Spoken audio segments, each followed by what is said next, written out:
Moin, lieve Lüd. Da sind wir allwetter. Da sind wir allwetter. Mit Platt to go. Mit Platt to go. Unsers lütte Plattschol. Unsers lütte Plattschol.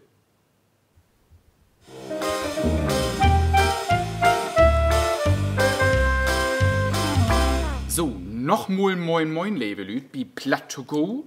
Und wir habt dort mal einen ganz besonderen Gast und twas uns Topüstersch. Hi, moin. Jutta. Jutta ist uns Topüstersch an unser Theater. Was ist ein Topüstersch? Ein Topüstersch, das ist die Soufflöse. Das ist den hellen Abend blank der Bühne und ja, achte, ob das de Schauspielers ihren Text könnt und wenn sie mal nicht wieder weht, dann sag ich was. Dann püster ich was to. Genau, Topüstersch, also die Zupusterin. Nicht? Also Soufflage, Soufflöse, Französisch. Hilf uns, du kannst Französisch. Le Souffle, der Atem. Genau. Also man atmet etwas zu. Ja. Das muckt die Topüstersch. Das muckt sie.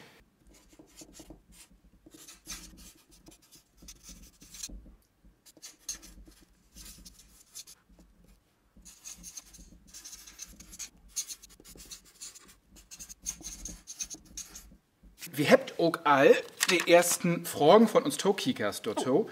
Hier hat ein gefragt, wie wird man eigentlich Soufflöse? Soufflöse wird man normalerweise, wenn man viele Jahre am Theater gearbeitet hat und eine Soufflösenstelle frei wird, dann kann man, wenn man aus seinem alten Beruf Opernsängerin, Korrepetitor, Balletttänzerin schon viele Jahre am Theater war, in diesen Beruf einsteigen, weil man all die Jahre verfolgt hat, wie die Soufflöse arbeitet oder selber mal auf sie angewiesen war in seinem Beruf. Das ist kein Ausbildungsberuf, das hat was mit Timing zu tun und mit den Abläufen am Theater und der Proben. So kommt man dann da rein. Genau.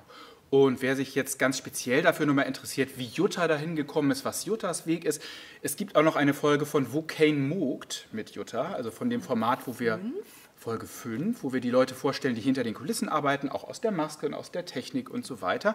Da gibt es auch eine Folge mit Jutta, also einfach bei YouTube, Facebook, Instagram auf den Unser-Kanälen mal gucken. Wer sich für mehr von Jutta interessiert, haben wir da eine ganz tolle Folge parat. Heute geht es mehr ums Plattdeutsche. Ja. Ne? Okay. Genau. Haben wir da noch was dazu?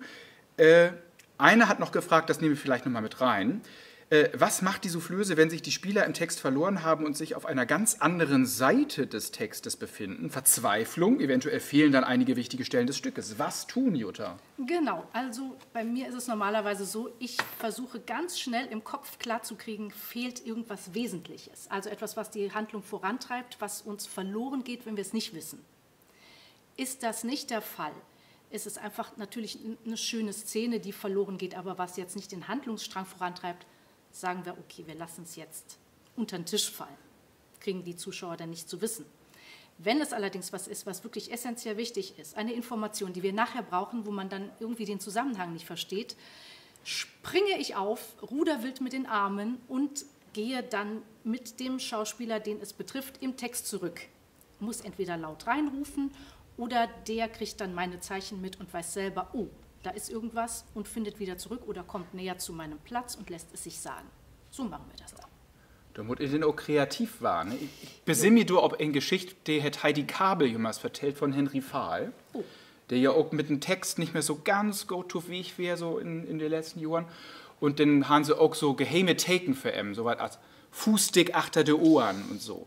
Ne? Dann hört hätte nichts mehr. Nee, der Tepp wie noch nicht. Ist so? Ich könnte wieder auch mal ein bisschen kreativ genau, waren. So Gebärdensprach für Soufflage. Ja, kick wie Mol. Anna Mol. Denn, will ich nur noch mal kicken, der Topüstersch an unser Theater. Das gibt ja an männlich ein Theater in Soufflöse.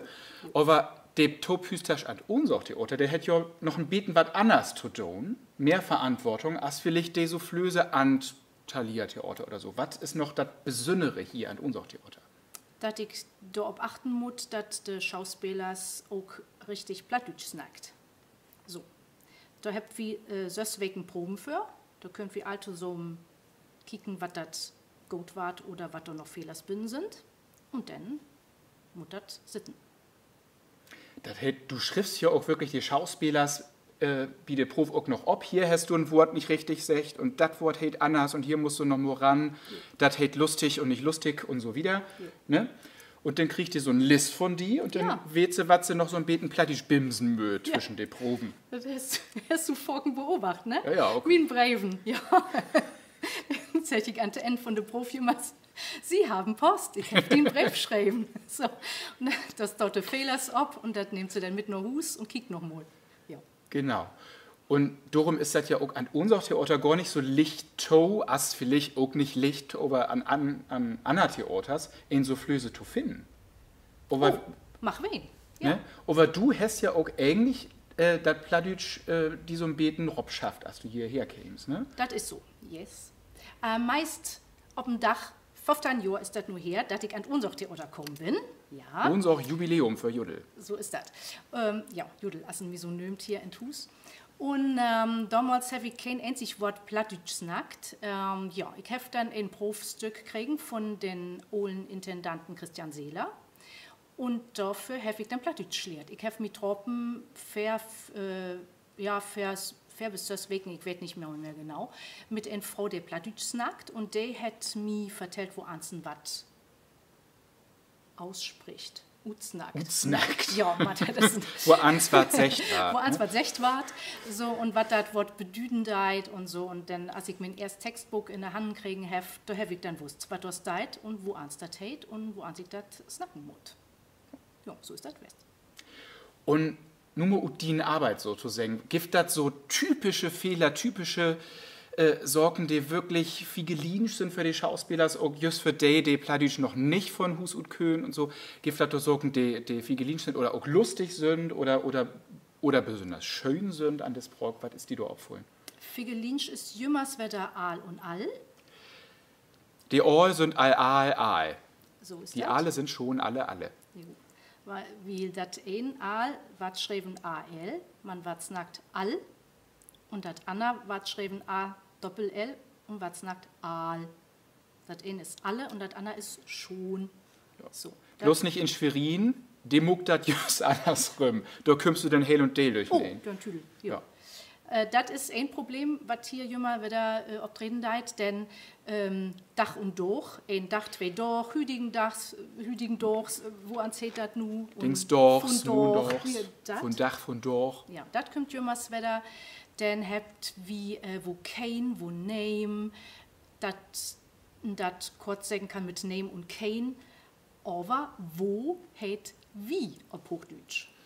Das kommt jünger wieder. Denn, was habt wir noch? Dat und wat, das, was, ja.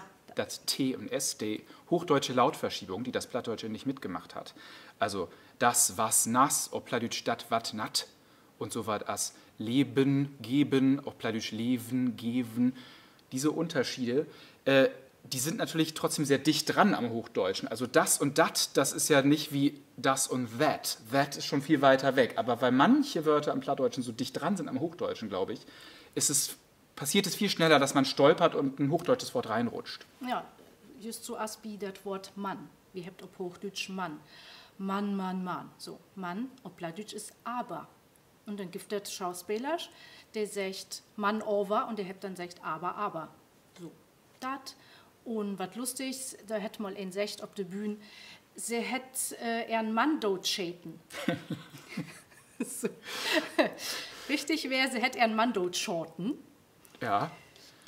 Just das Sölvige habe ich mal belebt in den anderen Stück, da wären Lüd ob eine einsame Insel isoliert und konnte noch nicht weg. Und dann hätte sie so ein Pistol hat, wo du so Lichtkugeln abschäten kannst. Mhm. Und der eine ist dann auch gut rennt und hätte in die Luft ballert und dann hätte der eine sagt, hey, hier zweimal rot schäten. Das ist dann das Sölvige, nicht? Das hört sich dann auch, du das denn? Ach, daran, was ich muck doch vielleicht Untertitel, damit braucht ihr das hier nicht zu singen. Aber das hört sich auch nicht so gesund an. Nee. Okay. Entschuldigung. Ja, also das sind so die typischen figelinschen Probleme, die der Plattdeutsche vielleicht hat für die das just erst lernen wird. Ja, oder das in einzigen Buchstaben in hellen Satz komplett verändern kann. Ich habe da auch einen Zettel mitgebracht, wo ich mir mal ein paar Sorten abschreiben habe. Oh, super. Ich buch nichts mehr mucken. Jutta ist allerbest Brot. Na, geht so, Mann, das das ab. Sie seht ut as ha se ein in Klo dükert. Nu hätt mal ein Secht, sie seht ut as han se ein in Klo dükert, hätten komplett anderen Sinn. Ja. So, plus ein Buchstaben. Vielleicht übersetzt wie das Mo, ist vielleicht besser als Untertitel. Sie seht ut. As Hase in Klo dükert. Genau. Sie sehen aus, als hätte sie jemand ins Klo getaucht. Sie seht ut as Haaren se. Sie sehen aus, als hätten sie jemanden ins Klo getaucht. Genau. Ein Bogsdorf. Und Hey, in Anna einen anderen Beginn. Sinn. Genau. Was habe ich denn da noch? Ich lot erin, ich lot in. Das ist nicht so fein, man, das ist dicht wie. Ich lot erin, ich lasse sie rein. Ich lot in, ich lade sie ein. Okay, anders. Noch ein, hier, Schwierigkeiten. Ich wart, Ja. Konjugation. Ich war, ich werde, ich wär, ich war. Also ich war, heißt auf Plattdeutsch ich wär, aber ich war auf Plattdeutsch heißt ich werde genau über Kreuz. Ne? Das ist auch schwierig. Das ist das. So, dann wieder und Wetter. Oh ja, genau. Das haben wir sogar, in einer Folge hatten wir das mal als Zuschauerfrage. In Folge 3 war das, unser Plattdeutscher Stadtrundgang, weiß ich noch. Ganz am Schluss kommt das vor. Dann kicken wir das an nochmal Ne, an. nochmal Folge 3 wieder Folge 3 nochmal auffrischen. von Plateau Go. Was habt ihr denn noch? Die verschiedenen A-Laute. Ist Genau. vielleicht ein bisschen- Folge 12, irgendwo da in der, ich weiß es nicht mehr, gibt es auch eine Folge, verlinken wir unten, Ja, zum Thema plattdeutsche Vokale. Also das helle, kurze A, das gelenkte helle A durch zum Beispiel ein folgendes Doppel-R oder Doppel-L, wie in Aal oder Wart. Und dann das lange, dunkle O, das der Hamburger bis zum O eindunkeln kann. Die Ja. verschiedenen A's im Plattdeutschen. ja, mir wird nicht abschreiben. Du kannst mir was fragen oder ich kann was singen oder ein Gedicht aufsingen. All das müssen die Schauspieler sind lernen, wenn sie hier an uns auch spielt. Ne? Ja, das ist Aber das. dafür habt ihr nur your Plateau go, da können wir uns so ein beten Prop mucken. Und wenn ich ins Ende spielen will, sie habt Hilfe. Ich helfe ihm gern. Genau, Jutta ist ja da. Also bin ja da. kommt sie A her. Wie kriegt das Chlor? Ja, wie kriegt das klar? Du ist mir just eben noch infohlen, wir haben ja schon bis wir auch mal nicht so folgen, aber auch mal Regisseure hier, die auch nur wirklich überhaupt kein Plattdeutsch können und nicht so folgen, aber vielleicht auch noch nicht mal wirklich so richtig gut Hochdeutsch. Wir haben Maike Bogdanov zum Beispiel, in Englischen. Gott hef ihm selig. Ja, in Englischen richtig. Die wäre nur ut England, die können Hochdeutsch, man besser Englisch als Hochdeutsch und Plattdeutsch nur gar nicht. Nee. Aber der hätte ja damals auch schon bis gesagt, ich verstehe das eins und ich weiß ja, um was das geht in das Stück. Und er hat gesagt, Plattdeutsch ist für ihn viel musikalischer als Hochdeutsch, nicht? Das kommt, glaube ich, auch von der Vokale und die Diphthonge und so wieder. Ja, ich glaube ja, dass das an die Doppel-Ös und die Doppel-Üs Ö und liegt, weil Ü. das so singen deit und Für, ja, wo wir just von Michael Bogdanov snackt habt, er hat Forken da Seiten, hat sein Textbuch abslagen, man hat nur auf der Bühne keken und hat tollustert und hat jemand gesagt, oh, das ist so schön, snackt noch ein Beten wieder, ich luster noch ein Beten to. if music be the food of love, play on. Sommernachtstraum. Ne? Das finde ich an der Stelle auch total bemerkenswert, dass eben ein Engländer keine Klischees im Kopf hat, was Plattdeutsch ist. Für viele Deutsche ist Plattdeutsch niedlich, lustig, albern, Bauern, Fischer, Fischmarkt und so weiter. Aber ein Engländer hat ja diese Schubladen nicht im Kopf. Und der kann Plattdeutsch von außen hören, wie für ihn vielleicht walisisch ist. Michael Bogdanov war ja auch Waliser. Der hatte also auch eine Sympathie und eine Empathie für das Gefühl, das in so einer kleinen Sprache irgendwie noch drin steckt. Und der kann diese Sprache vielleicht neutraler hören, einfach sagen, Leute, ihr habt da eine wunderschöne musikalische Sprache. Und viele Leute, die das so aus ihrem Leben kennen, die das verbinden mit der Oma oder mit dem Fischhändler oder mit dem Unsorgtheater, die haben alle bereits, die verbinden was mit der Sprache. Ja. Und dadurch kann man so eine Sprache auch gar nicht so neutral erleben. Und das gilt übrigens natürlich auch für alles andere, das gilt für alle Sprachen und alle Mundarten. Ich sage immer, auch die Schwaben lachen sich ja nicht den ganzen Tag über ihren eigenen Dialekt kaputt, weil der Dialekt an sich so lustig ist. Es sind eher die anderen, die Schwaben-Klischees im Kopf haben und darum den Dialekt lustig finden. Ja, genau. Wir sagen ja auch nicht, ach, hat sich das jetzt gerade niedlich angehört, dieser eine Satz, der da im Textbuch steht oder so, und feiern den dann, weil das so nett war. Machen wir ja gar nicht. Nee. Und deswegen, ich finde es auch schön, dass du nochmal ausdrücklich jetzt darauf hingewiesen hast, dass Plattdeutsch eine Sprache ist, eine eigene Sprache. Ich finde, das kann man gar nicht oft genug sagen, weil es mehrere Leute gibt, die ich jetzt dann so auf Platt2Go hingewiesen habe, die sich das angehört haben, die gesagt haben, euer Hamburger Dialekt ist ja so schön, unsere Hamburger Sprache, unser Plattdeutsch. Das ist jetzt mittlerweile meins, obwohl ich ja ein Quitsche bin.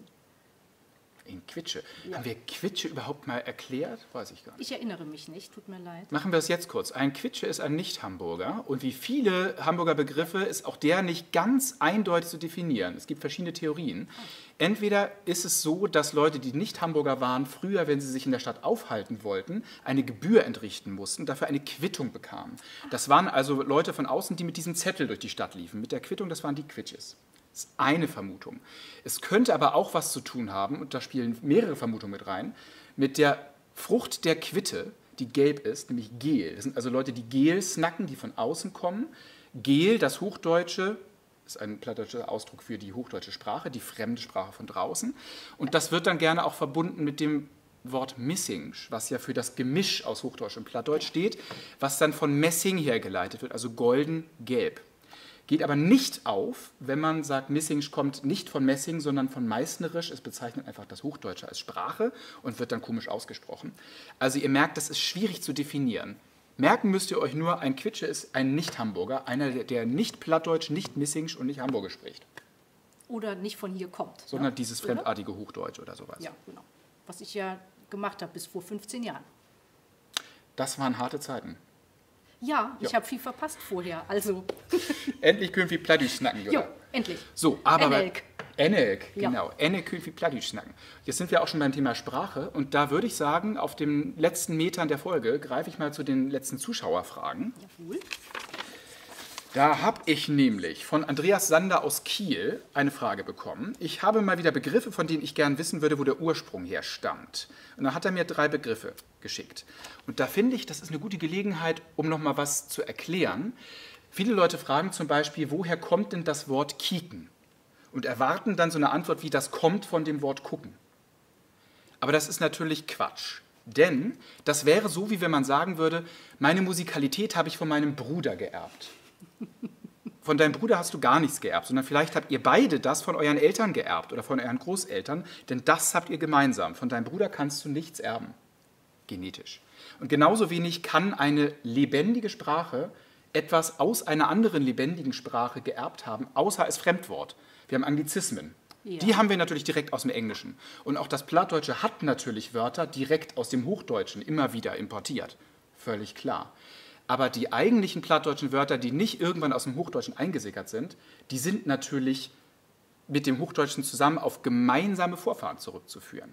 Ne? Ich mahne uns da nochmal so einen Stammbaum auf. Da oben sind die Geschwister, Bruder, Schwester und die schneiden sich hier unten. Da sind die Öllern. So, wenn wir jetzt Cousins und Cousinen haben, die schneiden sich eine Generation weiter unten, nämlich bei den Großeltern. Und wenn wir Cousins und Cousinen 2. Grades haben, die schneiden sich noch ein weiter unten bei den Urgroßeltern. Und genauso ist das bei allen Sprachen und Dialekten. Das ist ein Stammbaum, wie auch bei Hunderassen und so weiter. Die schneiden sich irgendwo in der sprachlichen Entwicklung. Ne? So viel nochmal dazu. Hochdeutsch und Plattdeutsch haben gemeinsame Vorfahren. Aber das Hochdeutsche ist nicht der große Bruder oder der Vater des Plattdeutschen. Wenn überhaupt, ist es umgekehrt. Denn das Niederdeutsche ist älter als das Hochdeutsche. Jetzt aber zu den Fragen. Er fragt erstmal nach dem Wort Bratten für heiße Luft, die beim Duschen entsteht. Bratten ist ganz interessant. Das ist verwandt mit dem hochdeutschen Wort, verwandt mit, kommt nicht von, Brodem. Das ist ein hohes, hochgestochenes, altes deutsches Wort. Brodem ist ein Dunst, ein Hauch. Also sowohl Wasserdampf beim Kochen oder beim Duschen, wie Sie es sagen, aber auch so der Dunst über einer Wiese oder wenn man eine kalte Fensterscheibe anhaucht, dieser Hauch. All das ist Brodem und auf Plattdeutsch eben Bradden oder Broden oder Broden. Und da hört man schon, das hat auch mit dem Wort Braten tatsächlich etymologisch was zu tun, wo es ja auch dampft und spritzt und so weiter in heißem Fett. Und was auch damit zusammenhängt, ist das englische Wort Breath für den Atem. Auch das hat die gleiche, viel ältere Wurzel. Also das kommt nicht aus dem Hochdeutschen und aus dem Englischen. All das sind alte germanische Wörter, die sich irgendwo viel früher mal treffen. Die zweite Frage ist der Satz Teufmol. warte mal kurz. Also, woher kommt dieses Wort töven, plattdeutsch für warten? Das ist auch ganz spannend, denn das Wort töven, anders als das Wort kieken, das natürlich mit gucken verwandt ist, gibt es für töven keine Entsprechung im Hochdeutschen. Gibt es nichts. Das ist wirklich ein Wort, das es so nur im Plattdeutschen gibt und im Niederländischen, im Dänischen, im Schwedischen, also in vielen anderen germanischen Sprachen, nur nicht im Hochdeutschen. Im Dänischen zum Beispiel heißt töve zögern, also damit warten, etwas zu tun. Hat also irgendwie gefühlt auch mit warten zu tun. Oder im Holländischen wird es tuven ausgesprochen und heißt bleiben. Also auch bleiben, nicht weitergehen. Man merkt, die Bedeutungen sind nicht ganz gleich, aber verwandt. Und es ist anscheinend eine sehr alte germanische Wortwurzel, die im Hochdeutschen ausgestorben ist. Dieser Ast unseres Stammbaums hört auf für das Wort töven, aber im Plattdeutschen lebt dieses alte Wort, im Dänischen, im Schwedischen, im Holländischen und so weiter. Und die dritte Frage ist, das hatten wir eigentlich schon mal, aber das leitet wunderbar über zum Ende der Folge, hol die fuchtig, für bleib wie du bist. Hol die heißt halte dich, fuchtig heißt feucht. Feucht aber auch im Sinne von frisch, also wenn die Blumen vertrocknet sind, sind nicht mehr frisch, also frisch, gesund. Man kann auch sagen, wenn man im Sommer mal schön irgendwo angenehm im Schatten sitzt, kann man sagen, wir sind hier schön fuchtig und köhlig. Schön feucht und kühl. Ne? Und hol die fuchtig ist also halt dich frisch, bleib gesund. Und man kann auch sagen, hol die fuchtig und verdröch nicht, halt dich feucht und vertrockne nicht. Eine wunderbare Floskel zur Verabschiedung. Und man kann es auch noch wortkarger ausdrücken, hol die, halt dich. Och nee. Halt dich feucht, halt dich senkrecht, halt dich tapfer, halt dich frisch. Hol die Wir denken uns den stewig. Rest. Ne? Hol die stewig, auch sehr schön. Ja. Gut, Jutta, das wäre spannend, Löwig. Wir habt viel in des Brokrin keken und so wieder. Und den Stammbaum, wo so ein Beten gut klamüstert. Vielleicht von Abschluss noch ein Fundstück für diese Folge. Das Fundstück, das habe ich diesmal digital. Das ist nämlich die Werbung des HVVs. Der hat eine plattdeutsche Werbekampagne gefahren, der Hamburger Verkehrsverbund. Finde ich großartig. Super. Bitte weitermachen und wiederbeleben. Ja. Und zwar haben wir da so wunderbare Fundstücke wie das hier. Wenn Sie da zu dicht an den Bus ranfahren, steht da hinten drauf, wenn du mich so an Moors klebst, kannst du auch gleich mitfahren. Also wenn du mir so hinten am Achtersten klebst, dann kannst du auch gleich mitfahren. Ne? Oder auch sehr schön, das hier, kommst du mit der S-Bahn, ist die Parksituation ideal. Also wenn du mit der Bahn kommst, musst du keine Parkplätze suchen. Ist in Hamburg ja auch nicht mehr so einfach. Nee. Auch sehr schön, wenn nichts mehr löppt, löppt der HVV. Wenn nichts mehr läuft, läuft der HVV. Auch wenn es der Nachtbus ist, irgendwas fährt da hoffentlich immer. Irgendwas fährt immer. Und zuletzt, die Tidenstieg kümmt wie Tiden, die HVV kommt immer to. Mehr Stiez. Jichens wenn, kommt Jichens wat. Ja. Und nimmt ein mit. Jichens wat führt immer. Genau. Das ist das Stichwort. Wir nehmen uns nur auch der U-Bahn oder was auch jemals und fort ne Hus. Ja. Je holt jo fuchtig und wieder will ich nichts mehr zu sagen. Jutta, ich freue mich, dass du durchwest bist. Dank die, das wäre schön. Ja, ich will hoffen, dass ihr es smogt. Und Folge 5 von Wo kein Mogt nicht vergeten, ne? Mit Jutta und Topüstasch. Jo. Genau. Wenn ihr noch Fragen habt, tot Pladütje, fragt noch Wöhr, noch Redensarten und so wieder, alles, was es da gibt, Fragen reinschicken, beantworten wir gerne. Und bis dahin, tschüssing und holt ju fuchtig. Tschüss.